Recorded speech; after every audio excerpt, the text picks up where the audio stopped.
Oh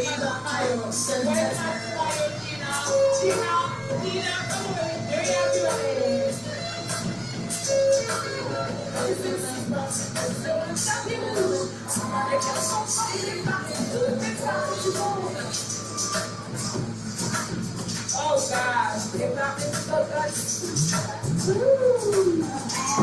Things is good to you, actually to be a traditional wedding. This is it.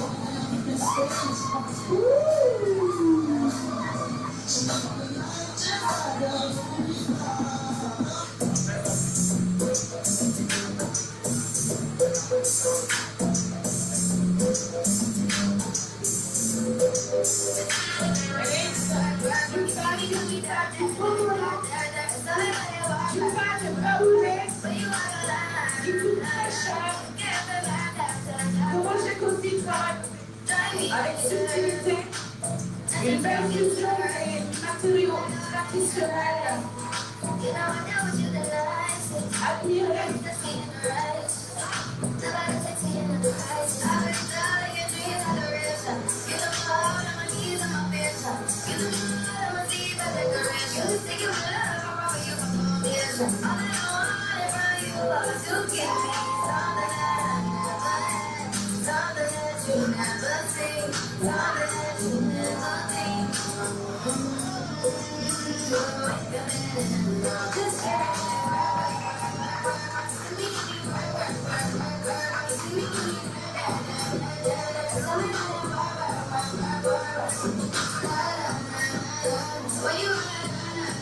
Et vous allez remarquer le passage en couple.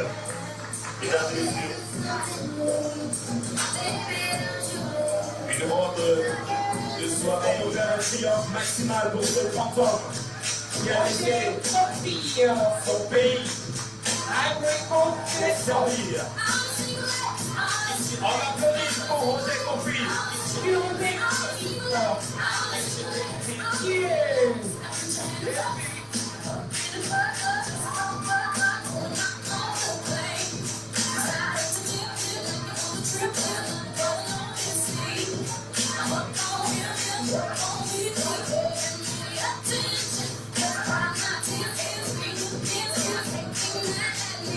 Roger Kofi. Roger Kofi.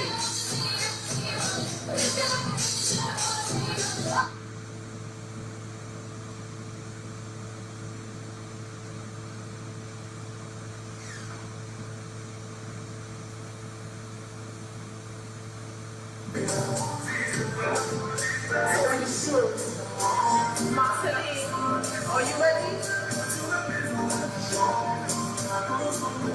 Welcome, Marceline. She's wearing her hot shoulders. You tell me I enjoy life. On n'a pas envie de porter avec nous. Stop it. You get crazy.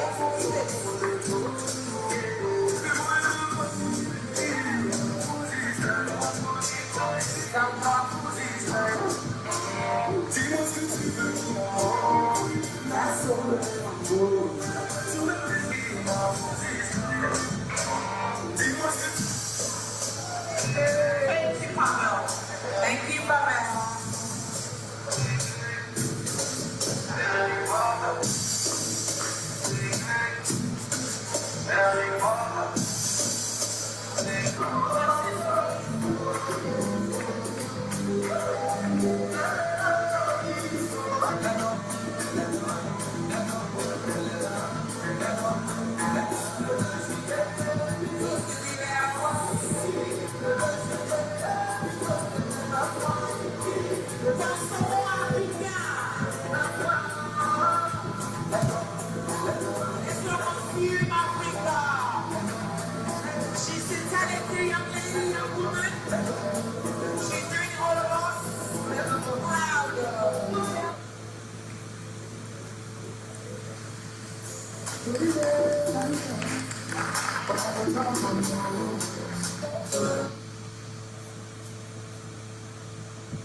Mesdames, Mesdemoiselles et Messieurs, bonsoir.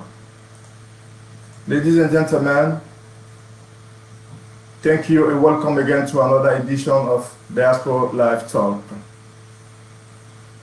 Le thème d'aujourd'hui est basé sur la diversité de cultures et la supériorité de culture.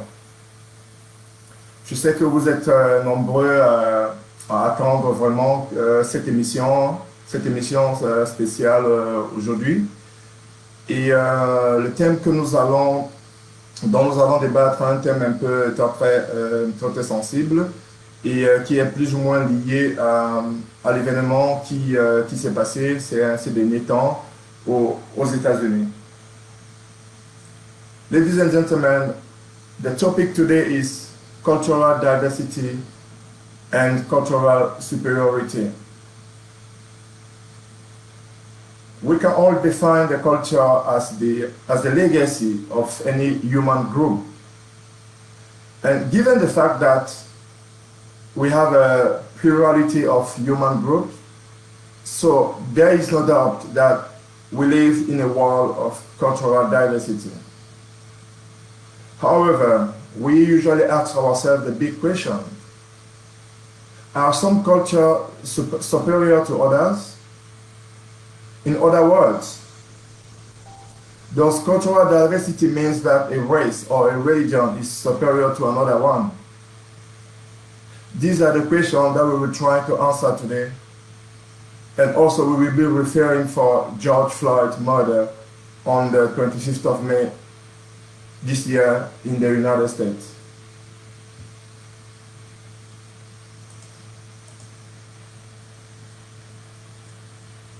Alors, comme je vous le disais, mesdames, mesdemoiselles et messieurs,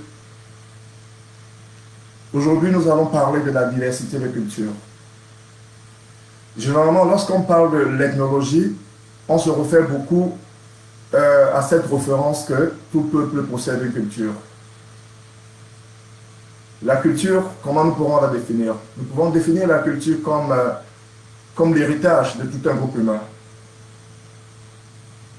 Et vu la pluralité des groupes humains, il ne souffre l'ombre d'aucun doute qu'il y a des multiplicités de cultures. Il ne souffre l'ombre d'aucun doute qu'il y a une diversité de cultures.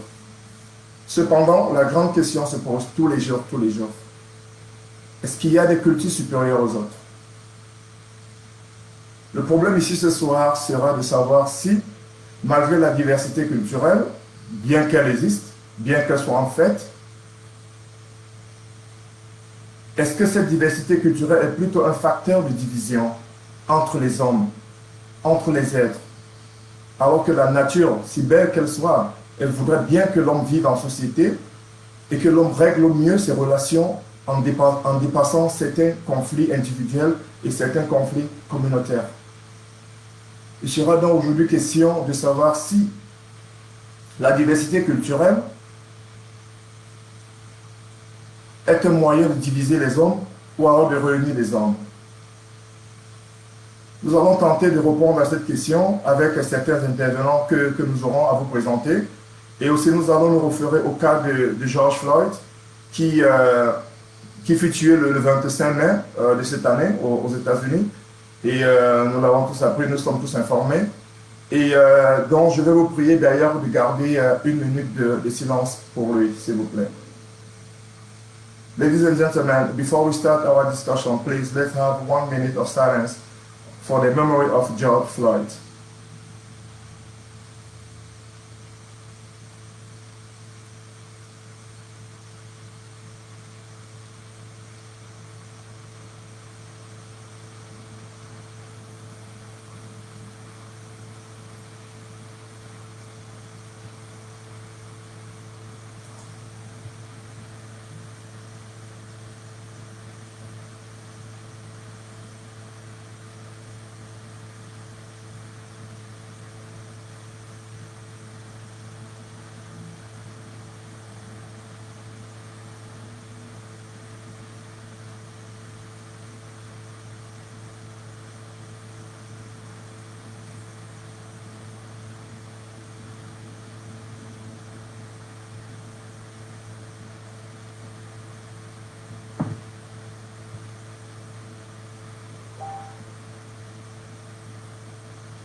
Merci, merci. Thank you very much for this minute of silence for the memory of George Floyd. Today we will be talking about a very important topic. It's diversity culture, and which is related to culture superiority or inferiority. Here we are about we are here to try to answer the question. We are here to try to find out if we have, if there are some culture that feel they are bigger than other ones. So we have a few people today. They will be coming online and to give their view. And also feel free, please, if you have anything to say, you can send a message. If you have any question, you can send a message. And don't forget also to share the maximum as you can. Don't forget to like our YouTube channel, Diaspora Live Talk. Alors, sans toutefois tarder, on va prendre notre première invitée. Je vais juste voir si elle est en ligne.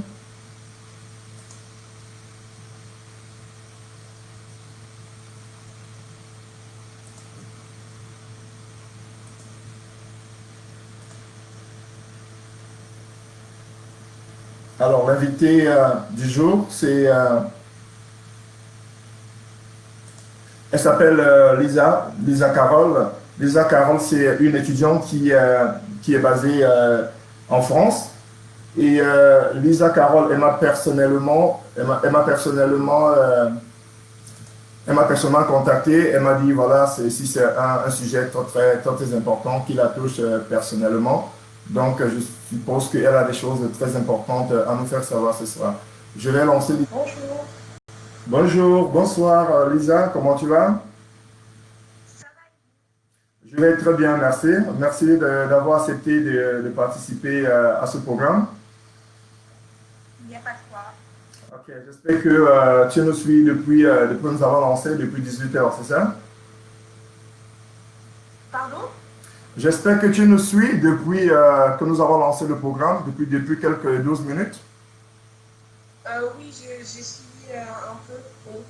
D'accord. Je vais devoir te demander simplement de parler un peu plus fort. D'accord? D'accord. Afin que nos interlocuteurs puissent t'écouter. D'accord? D'accord. Ok, merci. Alors, Lisa, tu es une étudiante, tu es basée en France, c'est ça? C'est ça. Ok, Exactement. merci. Alors, aujourd'hui, chez Diaspora Live Talk, nous sommes en train de discuter sur un sujet qui est très sensible, très intéressant aussi. Il s'agit des diversités culturelles et puis des supériorités de culture. Donc, il s'agit plutôt de voir est-ce qu'il y a vraiment des cultures supérieures aux autres, ou alors est-ce qu'il devrait y avoir des cultures supérieures aux autres. Et nous allons débattre autour de ça, et puis tout en prenant une référence au cas de George Floyd qui fut tué aux États-Unis il y a cela quelques jours. Oui, tout à fait. Alors, je suppose que tu as quelque chose à nous dire. Tu es en ligne et puis le monde entier t'écoute. D'accord. Alors, moi, ce que je pense, c'est que c'est pas vraiment, les gens ne considèrent pas vraiment que les supériorités de culture à proprement parler comme ça. Moi, je pense qu'il y a plus, les gens ressentent plus une supériorité peut-être d'identité. C'est-à-dire que par rapport à l'histoire, de la manière dont l'histoire est racontée, de la manière dont elle a été tournée. D'accord. Moi, je dirais que... Vous m'entendez? Oui. Oui. Donc, je disais que je pense qu'on a plus tourné l'histoire de manière à faire ressentir que le blanc est supérieur au noir. Donc, quand je dis ça, c'est au niveau identitaire, parce qu'en fait, aujourd'hui, dans le monde, l'histoire de l'Afrique, en fait, elle se résume en quelques titres de la manière dont le monde résume l'Afrique. C'est en fait la colonisation, l'esclavage, la décolonisation, et du coup la conséquence qui découle de tous ces événements. Je pense aussi que le noir peut se faire accepter avec son identité, mais que pour se faire accepter comme égal, il doit en fait redoubler d'efforts par rapport à un blanc ou une autre, par rapport aux autres en fait. Après, à côté de ça, je pense aussi que la culture noire en tant que telle, elle est bien acceptée, je dirais même adoptée. Donc, que ce soit, par exemple, au niveau esthétique, au niveau de coiffure, au niveau musical aussi, comme on a pu voir, le jazz, l'afro-pop. Et je dirais même que parfois, la culture africaine est tellement bien adoptée que parfois, en fait, ça frôle même, je dirais, l'appropriation culturelle. C'est-à-dire comme on peut le voir avec certains artistes internationaux qui s'inspirent fortement ou qui plagient même les œuvres d'artistes africains ou encore même des chansons traditionnelles. Ok, merci Lisa. Tu as dit quelque chose de très important là. Alors la première, je vais le citer, tu as dit nous avons été travaillés de telle en sorte à comprendre que le blanc, il est supérieur au noir. Et puis deuxièmement, tu dis que le noir devrait doubler les efforts. Alors, on va revenir sur la première. Comment est-ce que tu peux expliquer ça? Comment est-ce que tu peux expliquer que, est-ce que déjà toi tu acceptes cela? Parce que lorsque tu dis que nous avons été travaillés tel que le blanc il est supérieur au noir, on a l'impression que tu l'as déjà accepté. Non, en fait, ce que je veux dire, c'est que même au niveau de nos combats, je pense qu'il faut aussi qu'on se batte justement pour sortir notre histoire à nous, pas l'histoire qu'on nous a impliquée et qui du coup aujourd'hui fait que on peut, à travers cette histoire, on peut penser que le blanc est supérieur au noir. Moi, je pense que justement, il faut qu'on se batte de manière à raconter aussi notre histoire, pas l'histoire qu'on nous va raconter à propos de nous en fait. Parce que l'histoire qu'on raconte à propos de nous, c'est pas forcément l'histoire qui s'est passée, notre histoire en fait, notre histoire qui s'est passée. D'accord. Alors, selon toi, donc, C'est pas que ça, donc, ils sautent d'événements, beaucoup de passages, je pense, de notre histoire. Et qui aujourd'hui, c'est vrai, quand on regarde ce qu'ils ont pu rapporter, on peut avoir l'impression que globalement, on est d'accord avec ce qu'ils rapportent, qu'on n'a plus rien à ajouter, alors que, au contraire, je pense qu'on a encore beaucoup à ajouter par rapport à l'histoire qu'ils ont pu rapporter. d'accord. Merci Lisa. Juste une dernière question. Tu dis bien que nous avons beaucoup à rajouter. Je vois que tu insistes beaucoup dessus. Et ce qui est d'ailleurs très important, mais est-ce que tu as un petit conseil que tu pourrais par exemple donner à tout le monde? Qu'est-ce que nous, les Africains, nous devons faire pour pouvoir rajouter, tout en espérant que peut-être en rajoutant, on pourra peut-être se faire mieux entendre. Qu'est-ce que tu as comme conseil, surtout nous qui sommes dans la diaspora? Je pense que justement, quand on est en étant dans une diaspora, on a la chance de pouvoir rapporter, d'avoir comment dire, de pouvoir mixer en fait deux cultures, et donc c'est plus facile pour nous d'apporter ce qu'on va prendre d'Afrique, justement dans nos diasporas, là où on se trouve. Et je pense que c'est intéressant de ne pas s'arrêter à justement l'histoire qui nous est racontée, mais d'aller chercher plus loin. C'est-à-dire que ce soit, bon, maintenant avec Internet, on trouve beaucoup de choses aussi, on a plus d'informations qu'avant. Je pense même que même par les gens en fait, qui ont vécu l'histoire ou à qui on a raconté l'histoire, c'est-à-dire des gens qui sont restés en Afrique même. Je pense que c'est aussi des témoignages qui peuvent servir à rapporter notre histoire et à l'approfondir, à la montrer aux autres, à l'expliquer, quoi. Ok Lisa, en tout cas merci, merci beaucoup pour ton intervention. J'espère que tu vas rester avec nous parce qu'il y a d'autres personnes qui viendront qui sûrement vont parler à l'opposé de ce que tu as dit et ce serait vraiment ravi de te voir peut-être revenir encore au cas où tu le veux. Et merci beaucoup pour ton intervention et puis tu restes avec nous. Oui, avec plaisir. Et n'oublie pas de nous envoyer des cœurs. D'accord, pas de souci. Au revoir.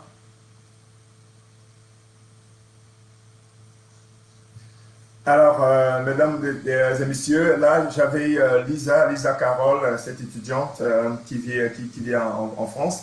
Elle venait de nous donner son point de vue sur la diversité culturelle et en général, et puis sur la supériorité des cultures.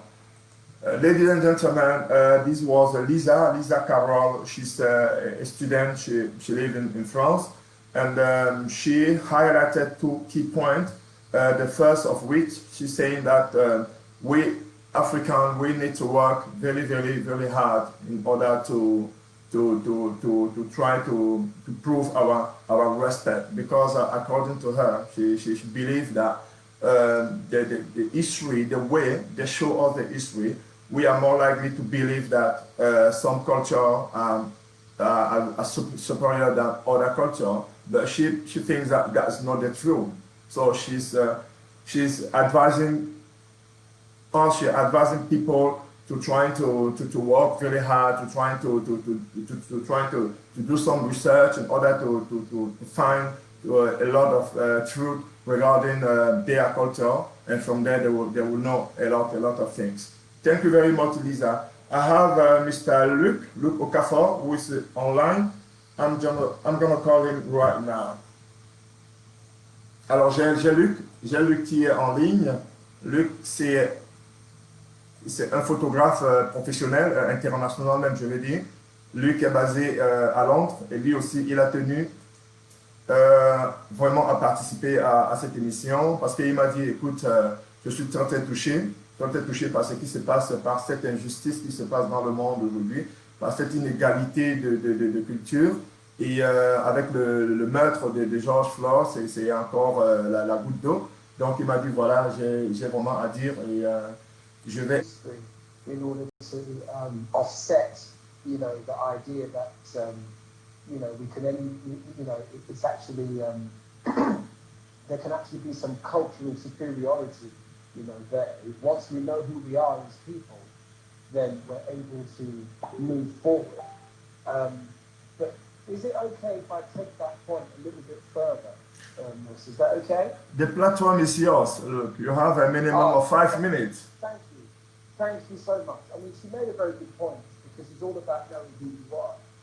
And it's very obvious that as black people, we do suffer racism. Racism is definitely apparent, maybe not so much in this country overtly, but certainly it's there, in the undercurrents, just by the way certain people look at you and stuff like that. But what I would say, when it comes to our identity, we have to realize who our creator is, okay? Okay. And our creator is God. So once we start to embark, or to begin a relationship with God, who doesn't care about the color of our skin. He doesn't create us, to make us feel superior or inferior. Once we have that relationship with God, then we'll start to know who we are. And it's very important as well, because once we encounter racism, and if we don't have God in our lives, we can respond in a very negative way.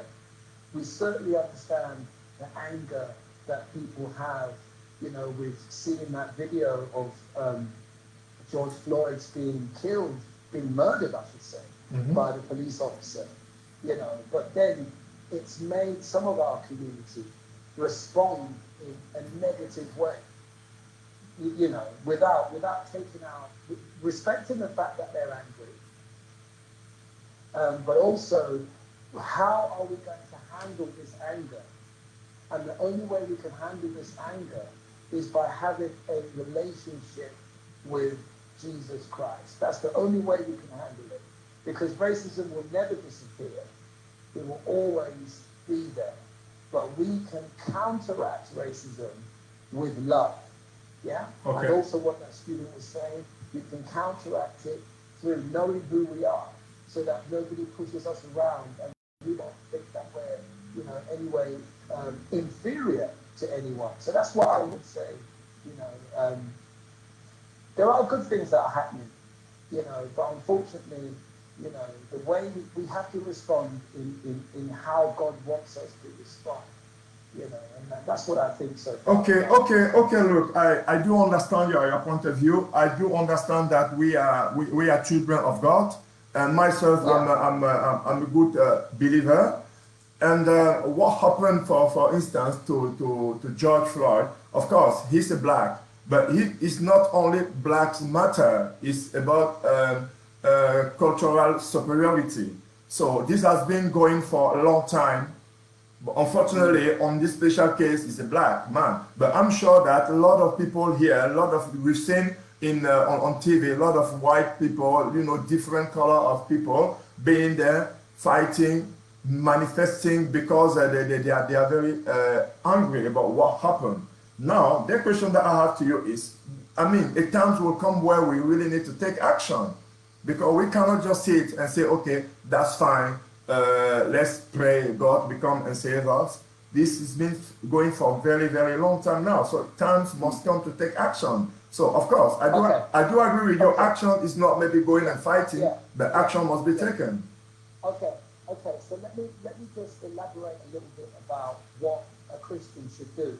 It's certainly not just going to be just pray alone. Even though prayer is good, because we need to pray to understand what God wants us to do in the situation. So what I said earlier, I was talking about love. Love is an action word. Love is a doing word. So for example, as a Christian, we should evangelize to other people. In other words, we tell people about the love of Christ and how what Christ did for us. Christ died for our sins so that we wouldn't have to go to hell. And therefore, if we embark on a relationship with Christ, then we also will not go to hell, and our life here would be more peaceful. We still have all the problems, but it would be so peaceful. So what my point is that the actions that we can do as Christians is by going into the world. And for example, I could talk to somebody now who has seen what happened to George Floyd, and they're traumatized. They're traumatized. Mm-hmm. I was speaking to somebody a couple of days ago, and they told me that I haven't stopped crying from seeing that video. So, and that's understandable. But then, as a Christian, if I was ministering to that person, I would pray for that person and ask God to help them to be healed from that. Because the problem is, and this is what's been happening in America, that's the reason why we're having this violence in America, is because people understandably are angry, but God certainly doesn't want them to go on the streets, burning and looting and basically creating a bigger problem. What action can we do? The action that we can do is to seek God's face. That's the action. The action is to seek God's face and ask Him what we need to do, and then do that. And God will always want us to do things in a peaceful, non-violent way.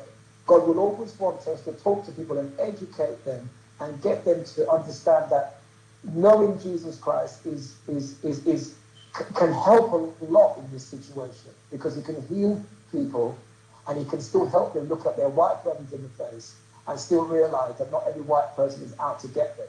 But you can't eradicate racism. So the next best thing you can do is to think about salvation, think about what we're doing on this earth, and help our black brothers and black sisters who want to use violent methods and want to do those things which is just wrong to do. But it doesn't help our case. But what action can we take? The only action we can take is to be better people, and to do that we need to have a relationship with God. That's my point. Thank you very much. Thank you very much, Luke. Good point. And thank you for having me, man. Thank you for allowing me the platform. Thank you very much. Just to remind everybody that you are a professional photographer. So in case people need some photography service, they can find you on Facebook on the name Chima Luke Okafor, right? Thank you so much. I appreciate it. Thank you. Bye-bye, Luke. Bye-bye. Bye-bye. Bye. Alors là, je venais d'avoir Luc qui est ce photographe, il est basé à Londres. Luc aussi, il est vraiment indigné avec tout ce qui se passe dans le monde, ces inégalités raciales. Il a aussi fait surtout allusion au cas de George Floyd. Mais pour Luc, la solution, c'est de ramener l'esprit chrétien, c'est de ramener, comme il a dit, Jésus, de montrer à ces gens que voilà, nous sommes les enfants de Jésus. Une façon de dire, en essayant de discuter avec des gens, en évitant de prôner la paix, prendre des actions, mais sans toutefois prôner de la violence. Et c'est de cette façon que ces gens-là, ils pourront comprendre que voilà, au contraire à ce qu'ils pensent, leur culture n'est pas supérieure à la nôtre. Merci beaucoup Luc, et on va prendre notre prochain candidat qui est en ligne. Je crois que là c'est Flo Flo qui, depuis la Belgique, elle aussi, elle a vraiment tenu à participer. Je vais appeler Flo Flo dans les 30 secondes qui suivent. Merci déjà à tout le monde. N'oubliez pas de m'envoyer vos cœurs. N'oubliez pas de m'envoyer vos maximum de likes et de partages sur Facebook ou alors sur YouTube. Nous sommes là tous les mercredis.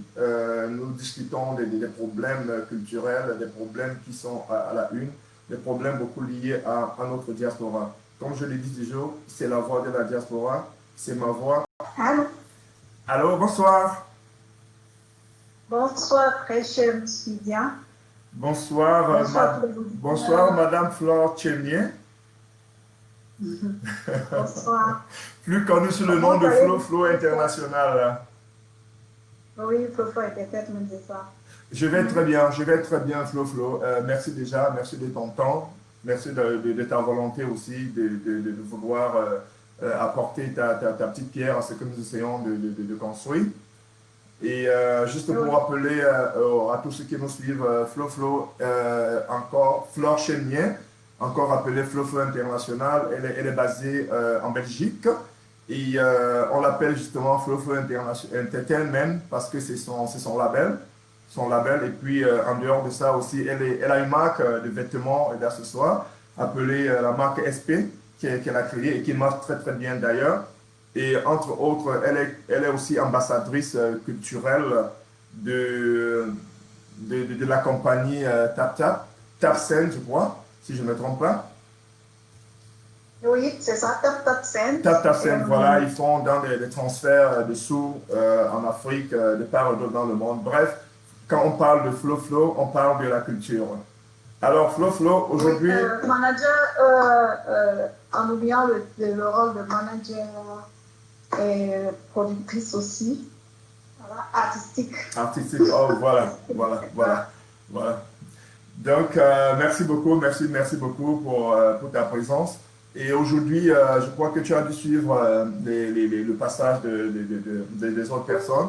Aujourd'hui, nous sommes en train de parler des diversités de cultures. Tu sais bien que nous savons tous que voilà, le monde est fait de différentes cultures, de beaucoup de cultures, ce qui fait d'ailleurs la beauté du monde.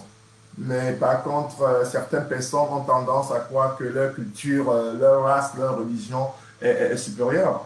Alors, d'où la grande question aujourd'hui, tout en prenant la référence sur le cas de George Floyd qui a été tué aux États-Unis. Oui, mon cher Mousse, il est bien vrai que c'est un sujet très sensible. Au départ, je n'ai même pas voulu y participer.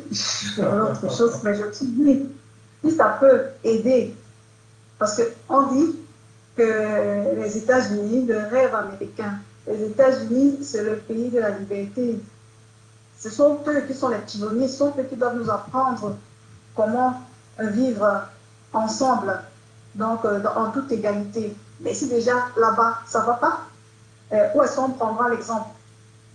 Je me suis dit, il ne faut quand même pas y participer. Si jamais chez nous, en Afrique, il y a un pareil cas, qu'on puisse aussi en tirer des leçons. Tout à fait. C'est ça, en fait. Oui. Et je commencerai déjà par donner mon point de vue concernant ce qui est arrivé à George Floyd, que je trouve vraiment insoutenable. C'est d'une cruauté dont il n'a même pas de nom, dont on ne pourrait même pas représenter sur un tableau. Franchement, tout le temps, il y a eu des débats, on a vu des images effroyables. Un homme plaqué à même le sol, criant « je peux plus, je respire plus », et un homme blanc en tenue avec son genou appuyant sur la nuque, continuellement, quelqu'un te dit ça va pas, tu continues. Mais ça, c'était vraiment, l'acte était prémédité pour moi. Hein. C'était prémédité. Ok. Concernant maintenant, oui, On t'écoute. vous voulez parler Non, on t'écoute. en ce qui concerne la diversité culturelle et la supériorité de culture. Moi, j'aimerais bien qu'on puisse scinder parce que tout n'est pas péjoratif. Moi, je pense que la diversité culturelle en elle-même, c'est une richesse. Si on le prend cela dans le bon sens, c'est une richesse. Déjà, le fait de pouvoir avoir plusieurs cultures, le fait d'accepter de vivre ensemble dans un groupe, clan ou société, d'accepter d'être en contact avec les autres cultures, en découvrant aussi leur façon de vivre et en adoptant ce qui nous plaît par rapport à leur façon aussi de vivre, et tout en acceptant les différences des valeurs sociales communes. Ça, c'est vraiment amélioratif. Il y a aussi le métissage, ce qui engendre le métissage. Parce qu'avec la diversité de cultures, on va vers d'autres horizons, on rencontre des personnes qu'on ne connaît pas. Et qu'est-ce qui en découle? Parfois, c'est une multitude. Et ça aboutit parfois à des contacts, à des mariages, et après, le métissage humain avec des enfants, mais d'une autre source, le métissage linguistique et tout, intellectuel. C'est une richesse d'esprit, en fait, pour moi. C'est de l'indépendance, la liberté. Tout ce que les autres cherchaient les pionniers comme les Martin Luther King, Malcolm X, Mohamed Ali, ils ont passé le temps à défendre cette liberté, à aimer ses airs. Bon, maintenant, quand on parle de supériorité culturelle, oui. Plutôt pour moi, ça donne référence plutôt à l'impérialisme culturel. Donc, la race des dominants et des dominés. La race blanche qui veut dominer la race black. Ben, pour eux, peut-être c'est une bonne chose, ils veulent qu'on fonctionne exactement comme eux. Mais alors, même nos frères qui essayent de fonctionner exactement comme eux, on dit très souvent, ah oui, c'est un mec, c'est un blanc, hein. On voit un bon black, et on dit non, c'est un blanc, hein, il a la peau noire. Ok, c'est bien. Stéréotype, black à la peau noire. Ce qui veut dire que toute sa façon de penser, tout c'est totalement comme les blancs, quoi. Le côté africain, black, c'est fini.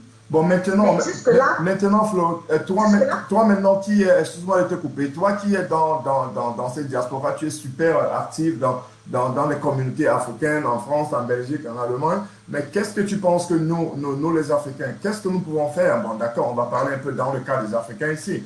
Alors, qu'est-ce que tu penses que nous pouvons faire pour pouvoir stopper, soit même ralentir ce fléau?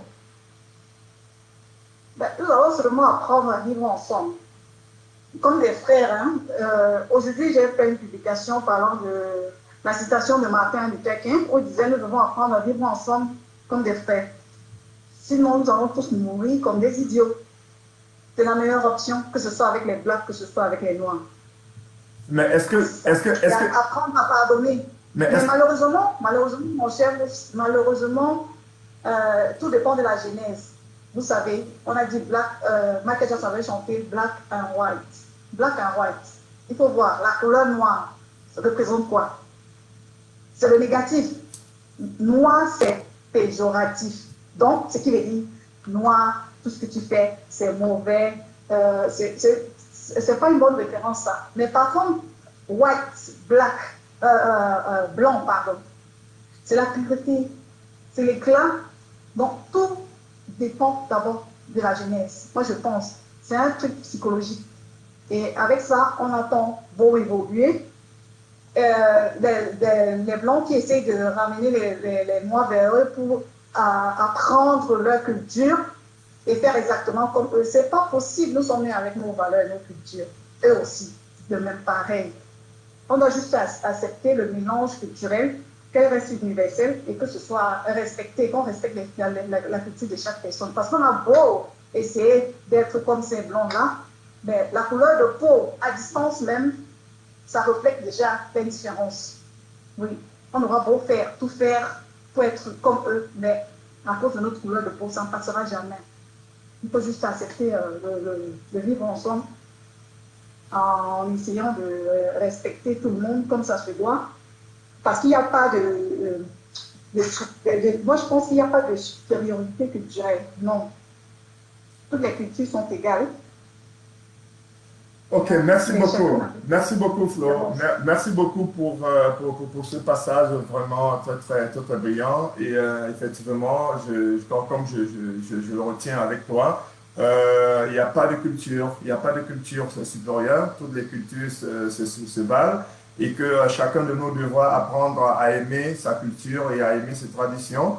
Et merci beaucoup. Et accepter pour les autres aussi. Accepter les autres, tout à fait, tout à fait, tout à fait. En tout cas, merci beaucoup. Je pense que... C'est moi qui vous remercie. Merci. Bonne soirée. bonne soirée, bonsoir du côté de la Belgique là-bas. Merci bien. Au revoir. Okay, okay. Just to introduce you, you are Rosalind Fonqua. You are the director of a care agency in London. You are a film producer. You are an activist. And you are the founder of the charity Voice of Hope. Is that right? Okay. Right. Thank you for having me, first of all. I think it's a very good topic. So, so basically, we're talking about cultural diversity and cultural superiority. I would like to say cultural diversity is actually a very good thing because it kind of enriches whatever we do and it brings in all the different strengths and it helps with innovation and brings out the future of everything. Can you hear me? Yes. Okay. Yes. So, but there's something we need to think about. We need to think about the fact that cultural diversity happens in all contexts. So, I mean, I agree with what the other speakers have said. They talked a lot about the white and black race. I think we need to also talk about the cultural diversity within our own various countries. In Africa, for example, we have the cultural diversity. In Cameroon, for example, where we're coming from, we have cultural diversity. We also have cultural superiority, which I don't agree with, but it's like a hidden secret. It's something that people don't talk about. So this culture will think this one is better and vice versa. So like what Flo was saying, I think the most important thing is to acknowledge the fact that first of all, we're equal. So we have to acknowledge that we're equal. We have to be able to be tolerant to each other. We have to embrace each and all of us differences. We have to embrace our cultures. We have to embrace what makes people different and bring it together into a pot where it produces something really good.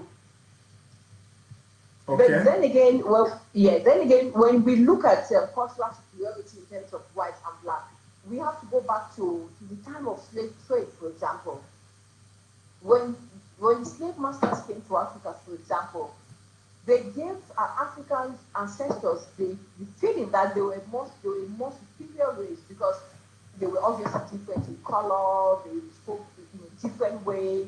So automatically, we suffered. We had a complex, and we were fooled by what they said. We didn't have confidence in our own culture, in who we really are. So I think this is where the problem stems from. Cultural superiority comes in because people don't know who they are. People don't believe that they're actually as important as they really should be.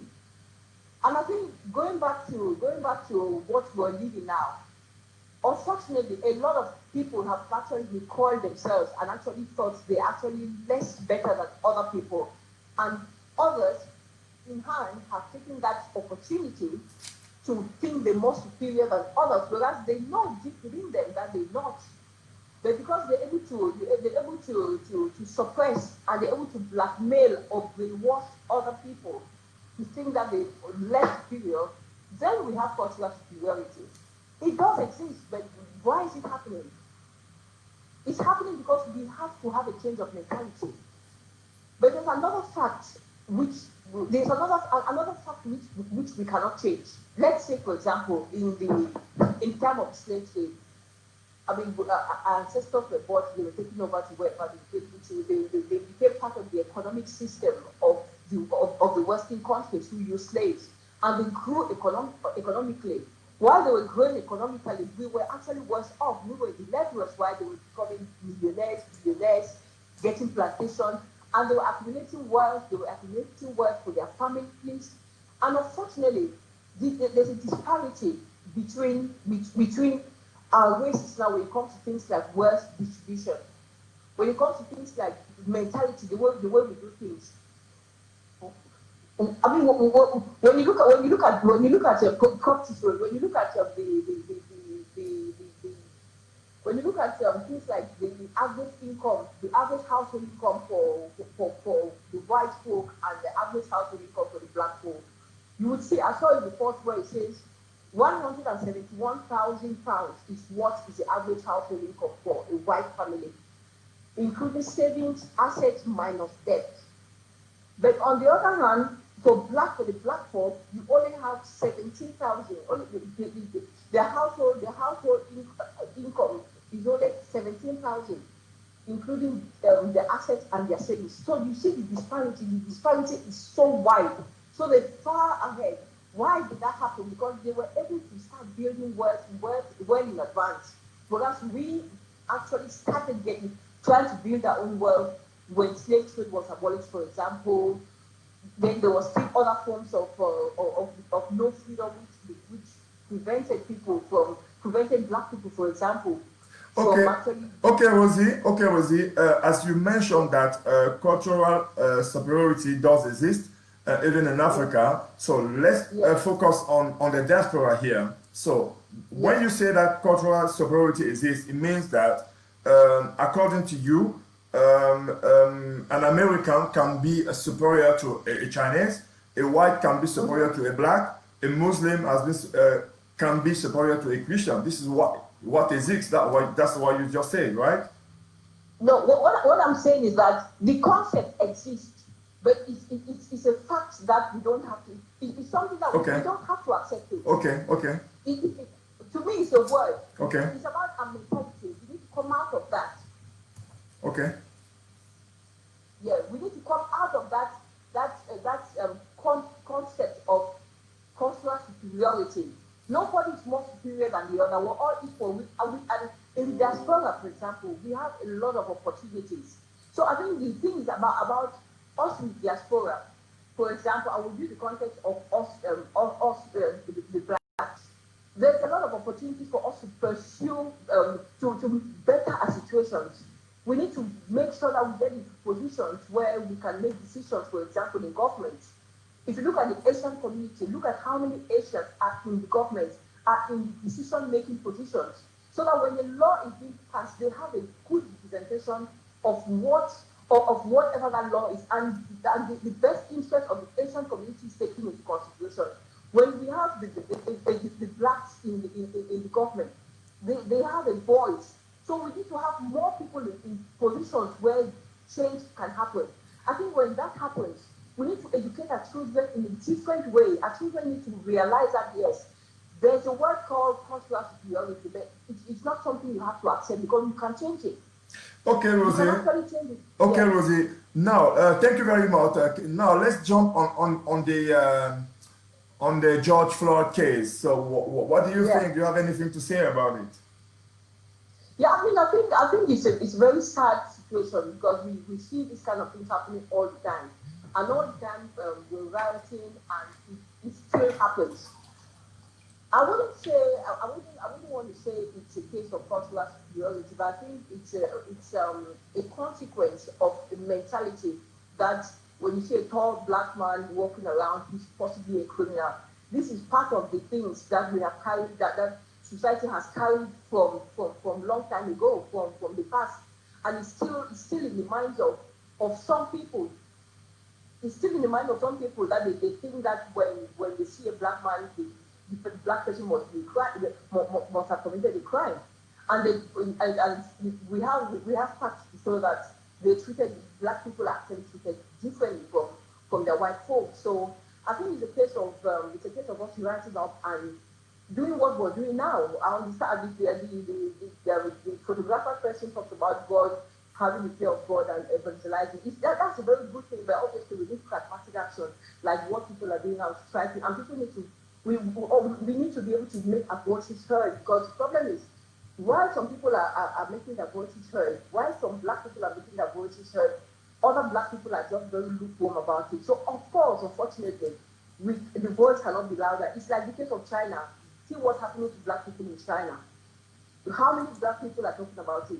It's on social media, but we need to wake up. I think it's time for us to wake up and stop playing the victim. It's time for us to wake up, because things will change, because we see changes. It's slow changes, but things will change. We just have to wake up to the fact that, yes, this happened in the past, but we have to take control of the situation, and maybe we may just see the change that we need.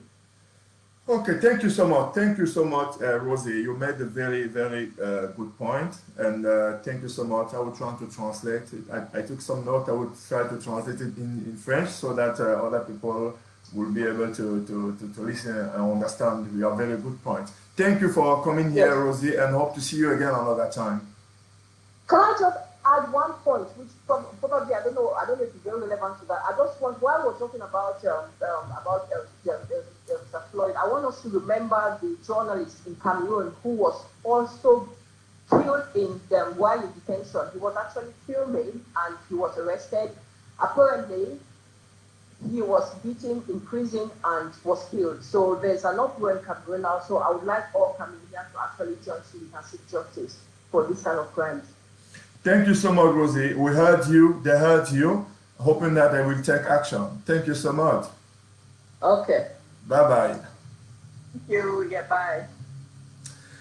Alors là, je venais d'avoir Rosie qui a eu un point très solide aussi et un peu différent de ce que les autres ont eu à dire. Rosie, elle insiste beaucoup sur le concept de supériorité. Donc, selon Rosie nous dit le concept de supériorité existe. Que ce soit en Afrique, que ce soit en Europe ou en Asie, ce concept existe. Mais alors, elle se pose la question, pourquoi est-ce que ce concept devrait exister? Sûrement, pour Rosie, ce concept existe parce que nous, les Africains, les hommes de couleur, si on peut le dire, et nous avons un problème de mentalité. Et les mentalités doivent changer. Parce que Rosie pense que d'emblée, nous pensons que voilà, certaines personnes sont déjà forcément plus intelligentes, plus riches et tout ça là. Et elle dit, mais non, ça ne devrait pas avoir lieu. Et puis Rosie prend aussi l'exemple des communautés asiatiques qui, par exemple, ici en Angleterre, ont des voix dans le Parlement. Alors, elle se pose la question, pourquoi pas nous, les Africains, par exemple? Alors, Rosie, elle nous conseille de prendre action. Elle fait référence à Luc Okafor. Elle dit, voilà, il faut prendre action. Il ne faut pas faire de la violence, mais il faut prendre vraiment des actions très pratiques. En tout cas, merci Rosie pour cette intervention. Monsieur Georges Wandi. Bonsoir, Mousse Média. Bonsoir, mon grand frangère. Au plaisir de t'avoir ici. Très enchanté d'être sur ta plateforme. Ça n'a pas été facile avec toi. Ah ouais, très intéressant. Bonsoir à tous les auditeurs également. Ok, merci Georges. Merci Georges. Je suis sûr que tu nous suis depuis le début. Oui, évidemment. Nous avons eu des interventions très poignantes et très soutenues aussi.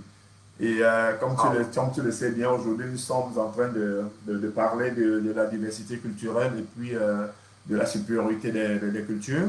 Et tout en faisant allusion au cas de George Floyd qui a été tué tout récemment aux États-Unis. Et voilà, tu es là sûrement, c'est pour nous donner quelque chose, nous apporter quelque chose. Alors nous t'écoutons. Oui, voilà. Alors, il faut déjà comprendre, parler de culture, la diversité culturelle et la supériorité des cultures, c'est bien de définir déjà les concepts. Il faut comprendre que la culture, c'est le substrat sur lequel se développent toutes les activités de l'esprit humain, au niveau des sciences du que sont les mathématiques, au niveau des disciplines littéraires que sont la philosophie, les religions, et également, bon voilà. Et c'est qui donc, quand l'homme, dans son espace géographique, il est installé dans cet espace géographique, ça influence évidemment sa culture, toutes ses activités. Et c'est pour ça que, comme nous avons des espaces géographiques différents à travers la planète, évidemment, nous devons avoir une diversité de cultures. Tout autant que les races ne sont qu'une notion géographique. Tout à fait. Maintenant, nous devons comprendre que le concept de